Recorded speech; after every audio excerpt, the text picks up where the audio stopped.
తినేస్తే నీకెందుకు, ప్రజల డబ్బులు తినేస్తే నీకెందుకు? నీకు లాస్ట్ గా ఒక ఛాన్స్ ఇస్తున్నాను. ఎక్కడివక్కడే ఆపేసి కామ్ గా అమెరికాకి వెళ్ళిపో. ఇక్కడ ఉన్న వాళ్లతో ఎలా లోళ్లు కట్టించాలో నాకు తెలుసు. అనవసరంగా వాళ్ళందరినీ నా చేతుల్లో చచ్చేలా చేయకు.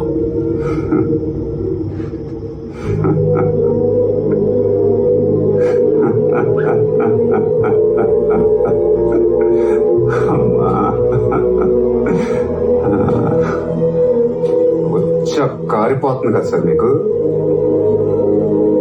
తడిసిపోతుంది కదా. మీకు అంతమందిని మీ అండర్లో పెట్టుకున్నారు, పాయింట్ బ్లాంక్ లో నన్ను ఇక్కడ పెట్టారు.